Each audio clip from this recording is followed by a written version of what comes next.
Саламатсыздарбы урматтуу мекендештер. Бүтүн Кыргызстан партиясынын лидери Адахан Мадумаров акыркы күндөрү интернетте активдүү болуп, жаңы маектерди берип жатат туугандар. Ал жерде Адахан Мадумаров өзү дагы айтты, президенттик шайлоого катыша турган ою дагы бар экен туугандар. Бирок азыр эми ушул азыркы бийликте отурган адамдардын тарапташтары Facebook жана башка соц тармактарга чыгып алышып, Адахан Мадумаровдун президенттик шайлоого катышканга эч кандай акысы жок. Бул кишини камаш керек. Ал кишинин үйүнөн $150,000 табылганда эле камаш керек болчу. $150,000 көп акча, ал акчаны кайдан алды деп какшанып жатышат да. Бирок Адахан Мадумаров аны айтып түшүндүргөн болчу. Балабыздын үйүн саттык, өзүбүздүн чогулткан акчабыз бар эле, машинабызды саттык, анын баардыгын көрсөтүп бердик. Ошентсе дагы болбостон эле акчабызды алып кетип калышты. Бирок бизде ошол мөр басылган, печать басылган баардык ошол жерде далилдер бар болчу, кайсыл жактан келгендиги жөнүндө акчалардын деп айтсак дагы болбой эле күчкө салып акчабызды алып коюшту деп.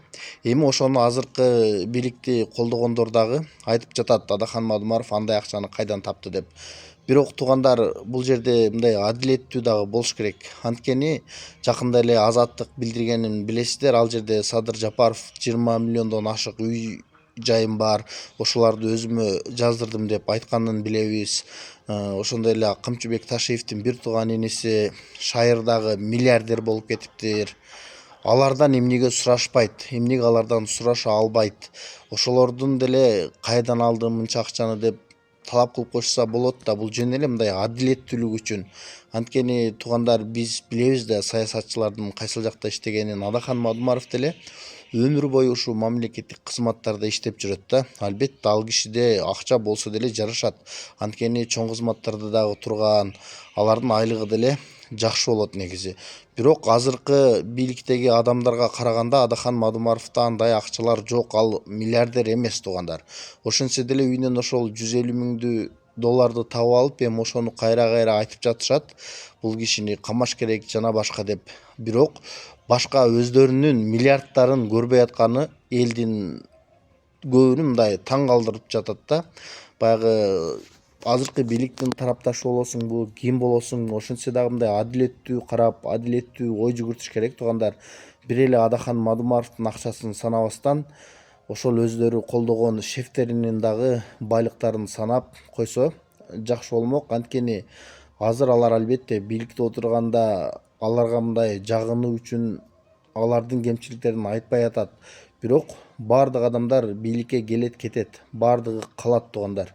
Ошондуктан мындай тегиз болсок, анан Адахан Мадумаровду шайлоого катышканга акысы жок деп жатышпайбы? Эмне үчүн акысы жок? Ал деле кадимкидей Кыргызстандын жараны, кыргызым деп жүргөн патриот киши туугандар. Аны баардыгыбыз билебиз. Кемпирабад Өзбекстанга өтүп кетип атканда дагы бир эле ошол киши каршы туруп, баардык депутаттар менен урушуп, ошол жерде мандатынан ажыраганга чейин барды. Калган депутаттар болсо кол чабып, тим эле бир нерсени жыргатып койгонсуп, сүйүнүп ошол жерди бере беришти да. Анан казино маселеси келгенде деле ушул киши каршы турду. Элдер каршы болсо дагы калган депутаттар кол чабып, ал мыйзамды дагы өткөрүп коюшту. Ошондуктан баягы чынчыл Кыргызстан үчүн күйгөн ушундай кишилер албетте президенттик шайлоого дагы катышышы керек туугандар. Эгерде алдыдагы келечектеги президенттик шайлоодо Адахан Мадумаровду катыштырбай, аны дагы соттоп же камап жиберген болсо, анда албетте элдин бул жаңы президенттик шайлоого дагы ишеничи кетет туугандар. Ошондуктан эгерде бул кишиге азыркылардын айткан сөзү бар го, модага айланып калган, Адахан Мадумаровду эч ким деле колдобойт, барбай деле койсо жарашат деп. Эгерде колдобосо, анда эч коркпостон бул кишини дагы шайлоого катыштырып, ошол жерде чыныгы шайлоо кылып, анан жеңип чыккан болсо, анда албетте Адахан Мадумаровдун дагы тарапташтары бар да өзүнүн. Ошолорго дагы мындай ишенимдүү болот. Болбосо туугандар, катыштырбай эле бул кишини саясаттан алыстатып, куугунтукка ала берген болсо, албетте анда азыркы бийликке болгон ишенич дагы биротоло азаят. Азыр билесиздер, Жапаров менен Ташиевдин тандеми ыдырагандан бери азыркы бийликке болгон ишеним деле азайгансыды элдин арасында.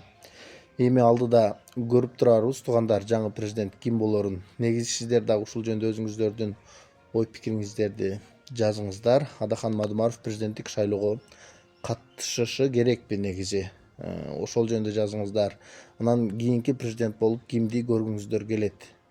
Ошол жөнүндө дагы жазыңыздар туугандар. Каналга катталганды унутпаңыздар.